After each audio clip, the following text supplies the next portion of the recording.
I'd been encouraged by a professor who said, look, I don't think this is a good business, but you should throw this out on Kickstarter so it can fail. I came back to London, threw it online, and it sold out in 4 days. I remember on the one hand being excited and on the other hand being incredibly nervous. You now have to go do this thing. If you run a business and are looking for space, we're talking 2 of you needing a couple of desks to hundreds of you needing a stunning new office. You need to check out Hubble HQ. They have a beautiful, easy-to-use website where you can find just what you're looking for. And you can book and manage your office viewings through the click of a button. You'll also get a dedicated expert advisor who can help you make the right decision and negotiate the best deal for you. Best thing? These guys won't bore you with jargon. They'll just sort you out. And I should know, I'm a happy customer. Whether your thing is stunning views or fridges full of free booze, you'll find it on Hubble HQ. So go to hubblehq.com/secret leaders to find your perfect office today. Tim Brown, ex-professional New Zealand footballer turned American shoemaker entrepreneur. An interesting combination that I'm sure will be an exciting topic for today's podcast. A successful football career for both club, including 100 appearances for Wellington Phoenix. Go Phoenix! And country, which is 30 appearances. An injury caused a career turning point, meaning Tim looked outside the sporting world at a business future. The first step was obtaining a master's from LSE, followed by a partnership with Joey Zwillinger. The result? A sustainable tech and science-led footwear that has a huge A-list Hollywood following, as well as creating waves in the funding community as a direct-to-consumer brand. I'm here to delve deeper into this exciting brand as it launches its first UK shop within Covent Garden and an online UK store. We're recording this today in Tim's basement. Welcome to your own basement, Tim. Thank you for having me. It's quite nice. It's great to be here. Yeah, it's a little less echoey than most other basements I'm used to. That makes it sound like I spend a lot of time in basements. Maybe we should move on. Your interview. my choice of how we want this to go. Great. Okay, let's break the proverbial ice with some fire or quick fire questions, if we will. So, San Francisco or Wellington? Oh, it's got to be Wellington. Good man. I'd say Wellington. Wellington's pretty cool. That's home. It's where I grew up. Mum and dad are there. No, it's got to be that. Fair enough. Well, one day you can bring them over to San Francisco if they won't want to, will they? No, fine. Next question it is. Runners, loungers, or skippers? Oh, it has to be the runner. That was our first product. We launched with just one shoe and sold that for the first 14 months. So I'll go with that one. It's been good to us. And that's what I'm wearing, correct? Correct. Yeah. Excellent. And thank you. Have the right style. Yeah, you're welcome. This podcast episode is sponsored by me. Sportsman or businessman? Gosh, sport was good to me, but the business has been maybe the bigger challenge. So I'll take that one. Said like a classic overachiever. Favorite Hollywood supporter? Ed O'Neill, in the very, very early days, was the star of Married with Children, if you're old enough to remember that. And he was a shoe salesman in that show, and now stars in Modern Family, and organically found the product and bought them all for the cast of his show. And it was weird and wonderful, and I like that one. Okay, you've obviously got a lot of loyalty to the firsts. Yes, but can I do one more? Please. So my mum rang me up and said, look, you've made it. The New Zealand Prime Minister met the Australian Prime Minister for the first time, Jacinda Ardern. She is awesome. She's awesome. So she's 37. She had a baby in office, one of the very few times that's ever happened. And she gifted the Australian Prime Minister a pair of Allbirds. And the great thing was he already had a pair. Oh, that's awesome. So mum called me up and she's like, you've made it. Doesn't matter what happens from here on in. You made it. So that was very true. It was a good one. That's amazing. So you're selling in Australia? We are. Online in Australia. Started in America and New Zealand, added Australia, Canada, and this is our 5th country here in the UK. Amazing. Well, thank you for gracing us with your presence. Well, thank you for having me. It's great to be in my own basement with you. So black trainers or white trainers? Black. Okay, but neither today. I'd say that's black. Yeah? That's a little bit of a bad light in here, but yeah, it's black. Sort of. Okay, yeah, fine. Just off black. All right. Well, never take colour advice from someone who actually identifies as colourblind. So let's move on. I hope you enjoy my red trainers. So now that we're friends, we can move on to the more important question. So Allbirds, big direct-to-consumer business launching in London and online to the whole of the UK. So tell us something we might not know about the sustainable brand. That, before it launched, in some ways its birthplace was here in London. For 3 years, I came here for grad school after I finished playing and spent 3 years running around here, Not quite sure how to make this work, quite honestly. I like to sort of say this is where it was a bad idea before it became a good one in San Francisco. So there's something quite special personally to be able to come back now and do this properly and launch a store in Covent Garden and see a bunch of my mates here that patted me on the head in the early days and wished me well, to see it sort of starting to work. Let's dive straight into the feeling of trying to start a company like this in London as you were. I know like necessarily you weren't trying to start it, so to speak, as much as, part of the business school process where you have to. But what was it like? I mean, can you take us through a bit of a journey emotionally of the English scene and the support or lack of, we have no idea, in that period, and then compare it to what it was like going somewhere like San Francisco? Absolutely. And it's a good question, and I think it's an important one. And, as someone who was born in England, grew up in New Zealand, now lives in San Francisco, I've kind of got a foot in a few different camps, so I can answer this sort of reasonably objectively. And you've got shoes to cover every foot. There we go. The shoe puns.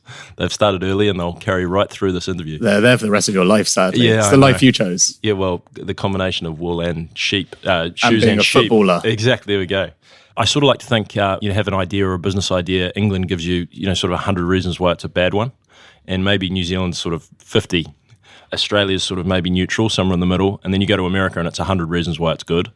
I feel like the same business transported to San Francisco and it was full of hope and possibility, whereas when it was here in London, it was full of doubt. And so I think the cultural lens applied to new ideas and businesses is quite significant, or it was for me at least. But do you think that has anything to do with the timing? When you were here, it was in its very nascent stages. You were going through a business school program, et cetera, or, you're like, actually, it's irrelevant because if you'd have done the business school program there, everyone would have said, just go for it. I think it's a sense of possibility. I think it's an attitude around failure, of being able to see beyond where something is at to where it could be.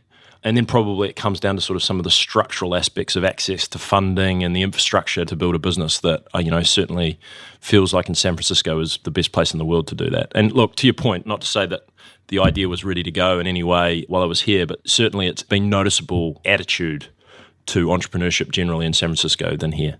Why build the world's most comfortable shoes other than having to spend a career in the world's least comfortable shoes? It's a funny one. I ask myself that question sometimes. I didn't grow up on a sheep farm. I didn't grow up dreaming of one day starting a footwear brand. Are you trying to break a cultural stereotype? I'll keep trying. It's unsuccessfully.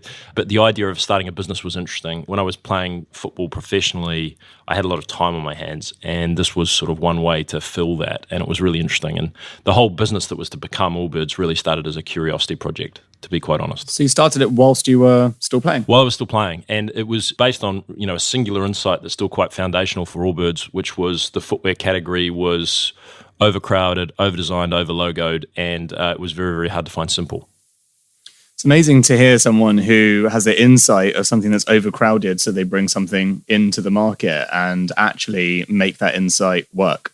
Yeah, it was more instinctive than sort of analytical at the time, but I think the assumption sometimes with innovation, as I've thought about this over the years, is that you add stuff. And sometimes it can be taking things away. In the case of footwear, it was very, very hard to find simple, almost impossible. And the examples of the products that were simple, I didn't think were particularly good. So, I found a footwear factory on Google, which I don't recommend you do if you're trying to build a business, and really sort of stumbled into this footwear category that I knew nothing about, and found something that was incredibly antiquated, hadn't changed for 100 years, had a prevailing low-cost mentality, and saw opportunities for making shoes out of different things.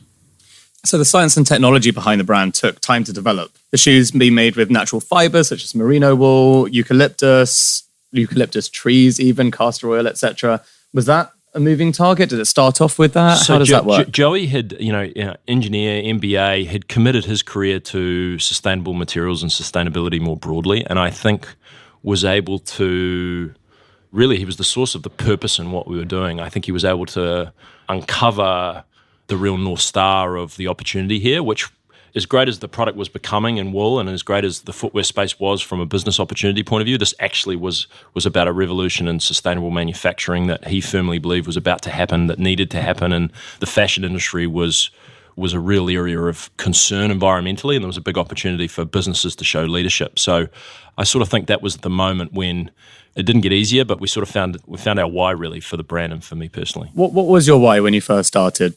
you take us back to, you were sitting around as a footballer, you had too much time. Like, did you have a why that was just any more than, well, I'm actually very creative and I've got time? And there's a consumer problem that's maybe no one else's, just my own, let's go solve it. Right. And, quite honestly, that was really interesting and fun for a little while, but it wasn't enough. And, at some point you realize you're selling something and you're not quite sure why you're doing it. And it was really difficult. There has to be a larger reason over and above just the transaction to do something really well. That's been my experience, whether it be in football, or anything else. So I think with Joey's partnership, we found that, and it was very, very important. So building a sustainable fashion brand obviously demonstrates a desire to change the world, like you say, beyond just the bottom line. And you've registered as a B Corp as well. So what was that process like? Can you explain what a B Corp is for anyone that doesn't know? If it's a difficult process, I understand it is, sure. But explain it to us. Yeah, no, absolutely. And just importantly, I don't think we set out to build either a sustainable brand or a fashion brand. I think we set out to build a brand that made great products that at its core had sustainability as a non-negotiable. And I think we're in the style space, but one of the insights was that we weren't designing for fashion and we weren't designing for performance. We were designing for casual wear. And I know that's I think you're designing for comfort. Yeah, and there's a nuance to that because I think the footwear category is such an enormous one. Everyone sort of says, well, there's a couple of great brands. Why bother? It's so crowded. But actually, when you unpackage this enormous space that makes 20 billion pairs of shoes a year, there's a range of opportunities. And it's also, full of entrenched behavior that we felt, we could do differently and better. But to answer your question, a B Corp allowed us to structure the business with the environment actually as part of the governance of the business, where the environment was one of the stakeholders. So structurally that was important. And then also we were able to get a B Corp certification, which is a 2-year deep dive into your business that anyone can apply for, any type of business, whether it be a corner shop or an advertising agency or a retail brand, to certify how they were behaving, score you out of 200. It's been really, really important for us, as have certifications across all the materials we use in terms of trying to do the right thing as much as we possibly can. So just to clarify, at what point did you decide you were setting up as a B Corp? And did you have to change the product? Did you have to adapt anything to go along that? Because as I understand it, you've taken lots of feedback from your customers. Your wool runners have had nearly 30 iterative tweaks to get to the point where they're at. Does the vibe of getting a B Corp certificate as well just feed into that? No, not at all. That was something that we committed to right at the beginning in the foundational documents of the business.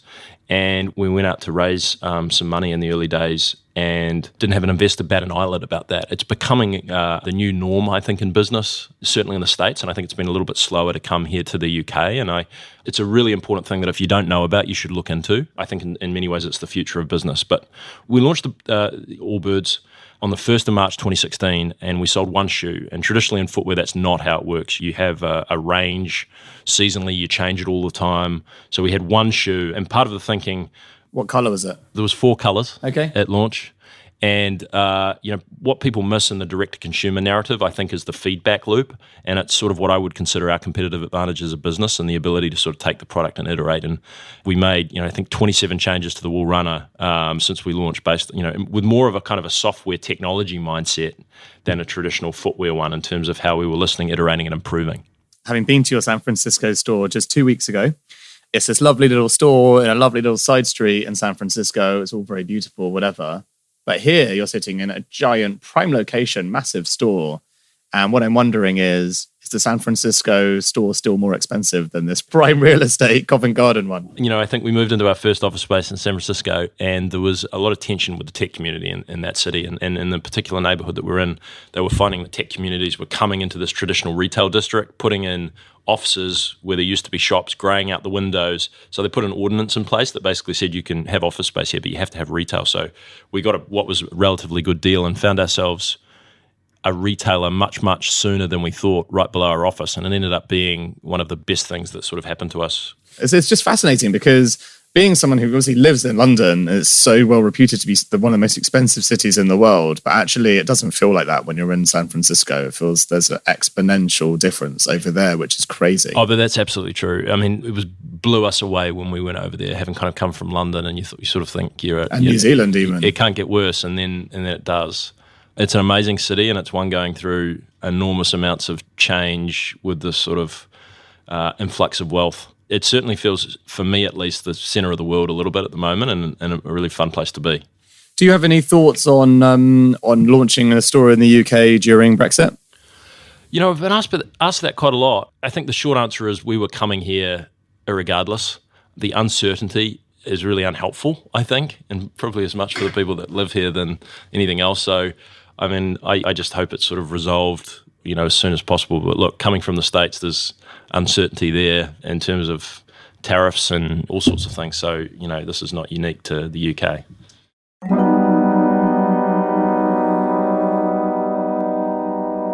What do the founders of Calm, Planet Organic, Photobox, Moonpig, Shazam, Mumsnet, Last Minute, WeTransfer, Allbright, and the School of Life all have in common? They all put their brain first and start their day with Heights. Heights is the smart supplement for brain health and cognitive performance using plant-based, natural ingredients designed to help you thrive. Listeners of this show can get 25% off their first month with the code LEADERSHEIGHTS at www.yourheights.com. Okay, so I want to talk to you a little bit about your journey, going back to old school Tim. What was more of a proud moment? You captained your national team the only time they made it to the World Cup, if I have read my research correctly. Yeah, I was. That was a special thing to be a part of. And you talk about sort of purpose. If we can go back to that moment, I lived a boyhood dream to be able to play soccer professionally in the A-League in Australia, and got my first chance at a club there called the Newcastle Jets, just outside of Sydney. And it was fantastic. But ultimately, over time, that became a job like anything else. But I was able to connect with the idea of playing for New Zealand and what that meant to my family, and it became a whole nother thing. And we focused on the idea that we could go to the World Cup in 2010. It hadn't happened for 28 years in New Zealand, and we had a real chance to do that, and we were able to pull that off and to be a part of that and qualify. We actually beat Bahrain in my hometown in Wellington. You can't really beat that. It was a pretty special sort of journey. Do you have I'm sure you've had this question before anyway, but do you have a whole, what was the best moment of your life? Could that possibly be beaten? I think it will. There was a sense of achievement, absolutely, to win. It really came down to one particular game, 90 minutes in Wellington, to win that and to be able to go to the World Cup was special. And it was after that I knew that it wasn't going to get any better. I ended up getting injured and not getting on the field at the World Cup, but it almost in some ways didn't matter so much. And I retired and always wanted to come back to London to do graduate school. So I was able to use that World Cup story in some ways to get into school to be able to start the next part of it. So you'd absolutely hate to be the person applying amongst you. Do you know what I mean? As in like, I've done all these wonderful achievements. I captained my country to the World Cup. It's pretty hard to beat that one. Yeah, well, technically speaking, vice captain, there was a guy called Ryan Nelson who was playing in the Premier League at the time who was the guy, but maybe, although they accepted me into LSE, which was fantastic. And my father and my grandfather both, worked on Fleet Street. So this had been the school to them, although they'd never gone to college themselves. So the idea of being able to come back here was very special personally. And I got in, and then I got a letter from the school basically inviting me in 2 weeks early for like remedial economics and maths, because I think they saw that I had been kicking a football around for a while and needed some brushing up on my skills. So it ended up being an enormously difficult transition, but one I'm glad I did. So talk to us about funding. This is, Allbirds being based in San Francisco. Obviously, you can't get a better opportunity realistically to nail the funding game. But I would imagine, and this is all conjecture until you correct me, but I would imagine with your background and then going to LSE and being in London and then heading over to San Francisco, it doesn't necessarily translate that it would be such an easy ride. And in such a short period of time, you've raised so much money. So how has that sort of personal development story unfolded? And can you take us through your funding journey, please? Well, the initial sort of seed capital was, I think, in some ways the hardest. And I found in Joey a partner who had lived and worked in that world a little bit. And we were able to get some fantastic introductions, get in front of some really important people, and one of them was a guy called Ben Lehrer, who runs Lehrer Hippau, one of the probably the preeminent consumer investors in New York, and we had a very short space of time with him, actually just before my bachelor party started, actually, randomly enough, and we told our story. I think we had some nicks and scars. We had a product. We had a Kickstarter journey at that particular time. I think we had a partnership that had a complementary set of skills.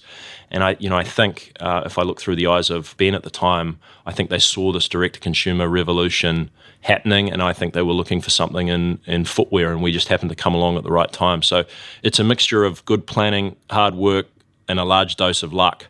and an ability to tell our vision very succinctly about where we thought it might go. And of course, there was all sorts of uncertainty, but it happened quite quickly in the end. How many investors did you end up having to see in the first stage of funding? I was going back and forth between London and San Francisco working on my green card, and Joey was running around San Francisco and New York meeting with everyone, and he took a lot of this on his back and did it in a way that is pretty remarkable. So I think I was so close to this at the time, and it was just something we were able to grind out, make happen, and we raised a couple of $1 million. And where does a couple of $1 million get you for the audience that want to be inspired to do their own direct-to-consumer brands? Like a couple of $1 million. Do you remember what kind of targets? This is how many shoes we'll make and sell, anything like that? Well, at the time, it felt like an enormous amount of money, certainly from someone who'd spent a number of years self-funding this and, with some support from Kickstarter, it felt enormous. But anyone who's ever raised any money and on a business journey knows that that's the moment when you celebrate briefly and then you realize, gosh, there's a pressure of expectation and delivery now. And at the time, we raised that money to build a brand around the product, to build out a supply chain, to refine the core material, the woolen material that was at the core of our product. So it was an enormous amount to do. It ended up being, oh my gosh, here we go. And we've really got to go. And this is the time to execute because we're going to get one crack at this. And we flew out to San Francisco. We started working from Joey's mother-in-law's house there with his dog, Walt. And we set a March 1st, 2016 deadline to launch what would become Allbirds. Joey had a couple of kids at the time. He'd quit a really well-paying job in the biotech space to come and take a big risk. And there was enormous pressure on a couple of guys that I don't think knew each other very well at the time. And Not what you necessarily told the VCs. well, me and Joey, we go way back. Well, no, it's interesting. As I look back on that process, and we were so honest, I think, about, look, this is what's happened, this is where we're at, this is the opportunity we see, and here's the things we don't know. And in some ways, I think it was our best friend. We've had that approach really from the beginning. And, we went for it. So we hired, I think we had 4 people we hired and prepared to launch this product, which at the time, we didn't quite have a factory at that moment. There was so many sort of Where questions. is your factory now? We ended up making the shoes in South Korea. I think it says so in the shoes, doesn't it? Yeah. The mass manufacturer of shoes, for anyone who hasn't read Shoe Dog, the Nike book, you totally should. It's a great read. Unbelievable book. Yeah. So it sort of started in Japan, Korea, and then it's sort of tracked low-wage labor away from those places, all the way to other countries. But Korea was a place where we could go and find a high level of quality. We were going to pay more for it, and it was going to be slightly offset by the free trade agreement between Korea and America and New Zealand. We were also going to find, I think, a partner where we would have a large amount of mind share rather than a small amount in a large factory and maybe other countries we could have gone to, and also someone that had empathy for our sustainability journey and the requisite standards that were kind of non-negotiables for us. And was this all organised before you did your Kickstarter even? No, this was really Joey and I getting together. Okay, we understand the product we want to make. We've proven in some ways product market fit and a vision for what we want to create. Let's go build a supply chain, not just for the first week of launch, but let's build a supply chain that imagines this business at scale. And to Joey's enormous credit, and I think one of the things you take from being in San Francisco is whatever your vision is, go and make it bigger, make it larger, and plan for success from the beginning. And your Kickstarter, I'm just fascinated just to paint the exact picture of the journey of the milestones you've hit. So how many pairs of shoes did you sell on your Kickstarter? Because that is really probably the key metric you had to go into Lyra Hippo and say, we're raising $2 million. And that's really like the starting injection point, isn't it? The fact that you've proven that you can do something yourself without anyone else's help. Yeah, I'd gone back for Christmas back home to New Zealand and had been encouraged by a professor, if you could call it encouragement, who actually I'm still close with, who sort of said, look, I don't think this is a good business. It's a bad category, but you should throw this out on Kickstarter so it can fail, and then you can go get a real job. So I went home for Christmas. I think it was $1,000. Shot a video on a sheep's friend farm in Pahatanui, just north of Wellington, which I very nearly didn't do, but my brother encouraged me to go ahead and take a crack at it. Look, I came back to London, threw it online. I had 1,000 pairs of shoes to sell. That was all of the textile that sort of existed in the world, and it was a proprietary one that we'd made and didn't exist and couldn't get any more of it. And it sold out in 4 days, and we sold $120,000 from memory in a very short space of time, and I turned the campaign off because I had no ability to make any more. I remember just on the one hand being excited and on the other hand, being incredibly nervous because you now have to go kind of do this thing, and it ended up being very, very difficult to do. And on the third hand, super excited to tell your professor about the results. Yeah. You'd earned your right to be smug at that moment. There's something along the way that you meet these little moments, and the irony is he's become a great friend, and he did me a huge favor there at the time. I didn't feel like that. But you have these little moments where people basically, and if quite honestly, it doesn't matter what the idea is, if you don't have a few of these moments where someone who's extremely knowledgeable, far more knowledgeable than you, than the category that you're about to enter, tells you it's a bad idea, then you probably, the idea is not good enough. And there's 2 or 3 that are burned in my memory that can go 2 ways. You can kind of agree with them, or you can kind of go, actually, I'm going to go prove you wrong. And fortunately, we were able to do the latter. And it's that desire to prove people wrong, actually, that's quite often the burning passion that lights a fire under someone to just go all out, right? I mean, that's technically what took you to New York, San Francisco, go large or go home. Yeah, I mean, I think about the professor. I think about, some early investor conversations. I think about someone very, very notable within the footwear industry, and then someone within a very reputable and famous wool brand who all said this won't work. I think it's an interesting one. One of my kind of lessons from this journey, and there's been many, but I think oftentimes you talk about listening to feedback all the time, and we do even in the context of our business, but it's less often talked about the ability to ignore feedback and to go do what you want to do just because you want to do it. And you don't want to do that every day because it's not a good way to live, but having the courage to do it at times is very, very important. I read a great quote the other day, which was, courage is not the absence of fear, it's the presence of fear and being able to act on it anyway. Yeah, I couldn't agree with that more. And entrepreneurship is not about taking crazy risks and mortgaging your house, I don't think, although for some people it has been. I think it's about being able to do a couple of things really, really well and having a kind of constant fear that what you're doing is not good enough, so you continue to improve and have the courage to keep on going.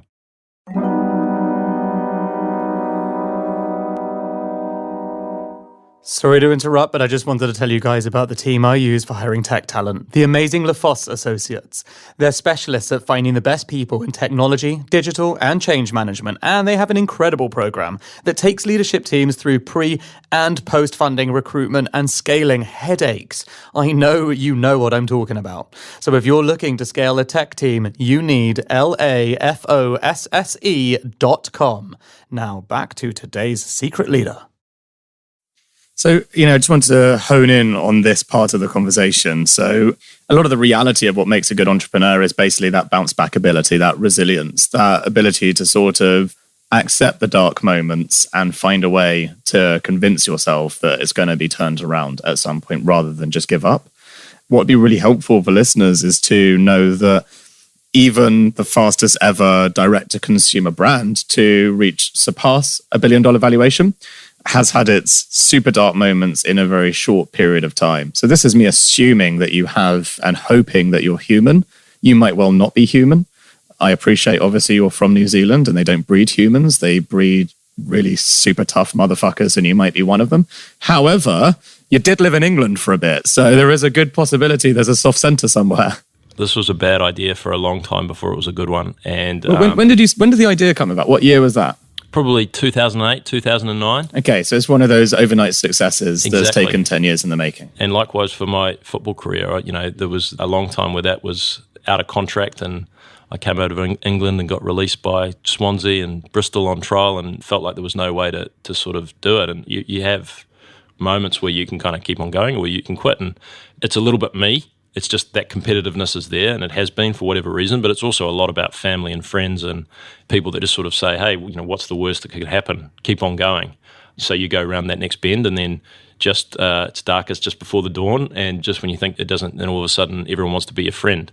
So that's happened. I've seen that arc twice now, and I've been fortunate to sort of come out the other side on both of them. On that one, I remember ringing my dad from a phone box in Wales just after I'd been on trial at Swansea, that were in kind of one of the lower leagues at the time, League One or maybe even League Two. Was everyone at home like, Jesus, you've gone from New Zealand to Wales, why don't you just stay here? Well, it was raining, and of course, the Antipodes, it was the summer and it was the barbecue and it was sunny and warm, and my old man picked up the phone and I sort of said, Daz, it's not working out. And I sort of said, oh, it's hard. And he goes, yeah, I know it's hard. Don't call me if you want permission to quit.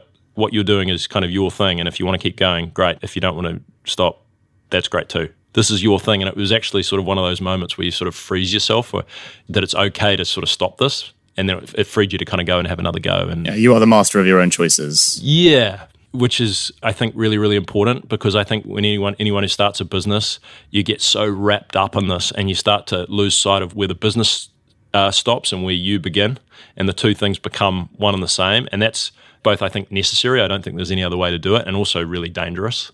And so the idea that you can walk away at any time and whatever happens, you'll be better for it, is something that's very, very hard to see, and maybe giving my dad a little bit more credit than he deserves, but I think that's what he was getting at. Starting a business is the hardest thing, I think, one of the hardest things you could ever do. And often a terrible idea. Often a terrible idea, and that's what makes it good. But also, as we've gone through this journey, I speak with lots of different people, and most people don't start. They talk about it, and then they don't. And that's fine too. But I just think for anyone that has started, well done you, because it's, as you know too, it's an incredibly difficult thing to do. So just on the basis of, the stats, sadly, it was World Mental Health Day recently, and, there was a stat that over 1 billion people have registered with mental illness to some degree. That goes from anxiety all the way up to depression and more, of course. Entrepreneurship can be an extremely lonely journey and an extremely stressful time. Have there been moments where you just reflected and you're like, why on earth am I doing this? And who has been there, aside from your family, obviously, who's been there to sort of lift you up around that? Because I think support networks are really the key to success. Obviously sport as well, and I think that's starting to reveal itself too. The American football stuff is really sad. Yeah, but even within football in the UK, the mental demands of performance and the scrutiny and the need to always be performing. It was difficult, really, really difficult. And I think it toughened me up in a way that was great preparation for the entrepreneurial sort of journey, because it's very, very similar. But I'm very, very fortunate to be able to do that with a co-founder. And I think in the early days when I was doing it by myself, I was one that wasn't good for anyone, but also the ability to have someone to kind of go through that journey with, who, isn't your partner or your family, who you can step away and just kind of laugh at the whole thing. Because it's important to laugh just as much as you cry, because it doesn't matter whether you're having success or whether you're having the opposite. It is hard. It is just really, really hard. So I think that anyone who's doing it needs to be very, very careful. They need to take care of themselves. And a small plug here for myself, but a recommendation for you. But I actually did a TED Talk on laughter builds resilience. Yeah. And it's a key insight that I learned over a couple of years of researching the field of gelatology, which is the study of laughter. And it's an amazing tool. If you can learn to laugh at your most stressed moments, what it actually does to your chemistry inside your body to change the way that you react to stress. So it's a good life hack. So something sounds like you already live by those values, which is great. I think I was taught that in some ways by Joey recently, because I think he's fast to laugh, but certainly in a football locker room, the ability to sort of to never get too high or never too low. And that's a good place to be taught that skill, and it's an important one. And talking of never getting high on your own supply, do you wear anyone else's shoes ever? Oh, you can't. It's one of the things they don't tell you about starting a shoe brand is you better make something good, because you have to wear it every single day. So just starting to wrap up now, I just want to check, any plans for a football shoe on the horizon? No, the short answer is no. Do you get asked that all the time? No, I don't. But I would love a pair of those. They're the most uncomfortable shoes you can wear. Never say never. Who knows? Absolutely. Who knows how it plays out? I would back you to do that from your best experience possible, footwear and football. Who is your inspiration?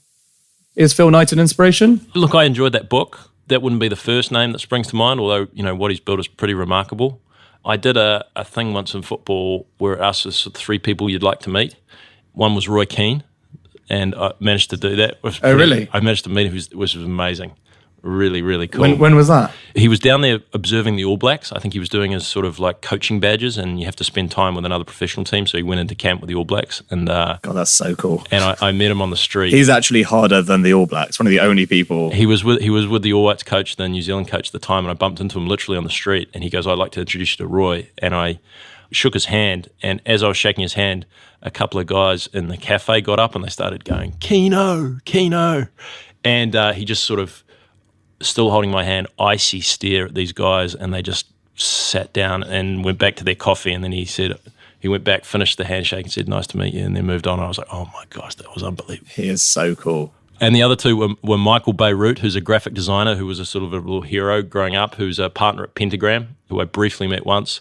And then Tim Brown, my namesake, who was one of the, not the wide receiver for the NFL team, but one of the CEO and founder of IDEO, who's actually in San Francisco, and someone that I've got to meet who's just a remarkable guy. So there you go. There's three sort of random heroes of mine. That's an amazing one to have your namesake as your own ideal meet. You know, get to wake up every day, look in the mirror and be like, job done. He's just a really, really special guy, and I've had the good fortune of spending some time with him, and it's been pretty neat. So it's interesting, and I guess also completely logical that two of your heroes are, Pentagram and IDEO, so like very design-led, and that basically speaks volumes about the shoes and the e-commerce experience as well. I think so. I mean, what's been so interesting about Tim Brown and really the IDEO story, they blazed the trail between the intersection of sort of design and business, and that's always been sort of my real area of interest, and about taking the design process and applying it to problems just beyond sort of creating things. And, I think we've tried to, at Allbirds, for better or worse, think about every little detail. Not say we get them all right, but that level of thoughtfulness is probably one of the things I'm most proud of about the brand. Okay, so Tim, we're coming to the end of the episode, sadly, because we could stay and talk, but you have a store to open and customers to go and spellbindingly wow with your amazing products. So what is the best piece of advice you have for any entrepreneurs looking to start up? And what is the best advice you've been given by someone else along your journey? I mean, aside from the stuff that we've touched on, and really just the courage to go start something. I mean, I think about the Kickstarter thing. I mean, that might have been an idea that stayed in my head forever if it hadn't been sort of taking it to market. And I think the sooner you can get to the moment where someone takes out their wallet, someone who you don't know, who's not your auntie, and gives some of that money to you for the product or service you're making, the better you'll be. I think one of the things we've learned along the way is that I was probably running around London here with 1,000 things that we wanted the business and the brand to do, and over time, ironically, as we've got more successful, that's become more focused. And I think one of the things we've done really well is say no to 97% of the opportunities, the meetings, the different people we could work with, to focus on the idea that we could do one or two things and be the best in the world at those two things. That focus is your friend, I think, when you're building a business and when you're building a brand. But the natural tendency is to talk about the 27 things that are great about your product, and the courage to just do one. And to succeed or fail with that, I think, is important. And we launched with one shoe, and that has worked out well for us. But if it had gone badly, there was no backup plan. And the courage to sort of follow through with our convictions and have a point of view and not dilute that by making everyone happy and finding consensus, I think has probably been the thing I'm most proud of on this journey. Thank you so much, Tim, for your time. It's been great. Appreciate it. Thank you so much for having me. Next week on Secret Leaders. To be a hero, you have to take long odds at an extraordinary outcome. Or, hey, my company is not doing what it should be for its customers. I need to start a company that does a better job for its customers. That was Tim Draper, the world's most famous venture capital investor who's backed many companies like Hotmail, Twitter, Tesla, and pretty much most of the companies you've ever heard of. And I have to say, he is a ridiculously nice and charming man. It might be all that Bitcoin he owns. After all, he's one of the world's richest Bitcoin billionaires. Anyway, he's full of amazing advice and a voice like chocolate silk, which if it did exist, he could afford to buy. Anyway, tune in or you'll miss out.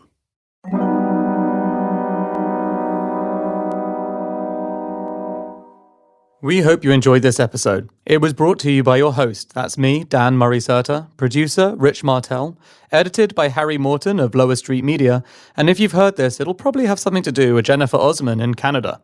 You'll also notice throughout this series we've got some beautiful illustrations made for every episode, and that's all thanks to Christina Naru of smartupvisuals.com.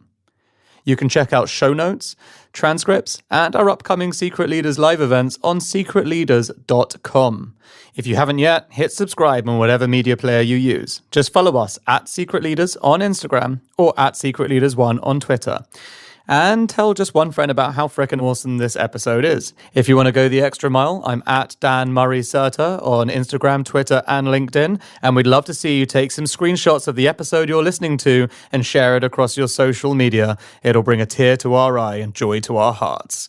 See you next week. Tune in, or you'll miss out. In, or you'll miss out. In, or you'll miss out. In, or you'll miss out. In, or you'll